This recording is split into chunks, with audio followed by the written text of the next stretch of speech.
আসসালামু আলাইকুম প্রিয় বন্ধুগণ, সবাই কেমন আছেন? আশা করি আল্লাহর রহমতে সবাই ভালো আছেন। আমিও ভালো আছি। আজকে পবিত্র মাহে রমজানের একেবারে শেষ পর্যায়ে চলে এসেছি আমরা। জানি না আল্লাহ পাক রব্বুল আলামিনের কাছে আমরা কতটুকু গুনাহ মাফ করাতে পেরেছি। সেজন্য সবাই সব কদর তালাশ করুন এবং নিজের গুনাহগুলি মাফ চাওয়ার চেষ্টা করবেন।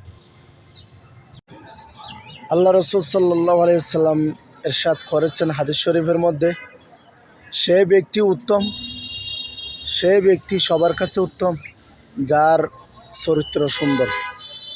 সেই জন্য নিজের চরিত্রকে সুন্দর করার চেষ্টা করুন।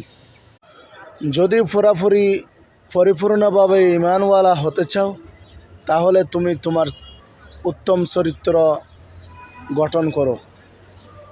এই রমজান মাসে 1 টাকা দান করলে যদি 70 টাকা সোয়াব হয়, হ্যাঁ, তাহলে যারা স্টার সেন্ডার আছেন আমি সবাইকে বলবো, আপনারা একটা স্টার দিবেন, 70টা স্টারের ভালোবাসা পাবেন। হ্যাঁ, সেক্ষেত্রে আপনারা বেশি বেশি স্টার দিন, বেশি বেশি স্টার দিবেন, তাহলে অবশ্যই বেশি বেশি ভালোবাসা পাবেন।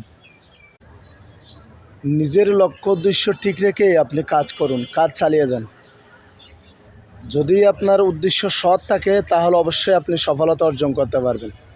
আর যদি উদ্দেশ্য সৎ না হয় তাহলে হাজারো চেষ্টা করলে আপনি কখনো সফলতা অর্জন করতে পারবেন না। ধন্যবাদ সবাইকে।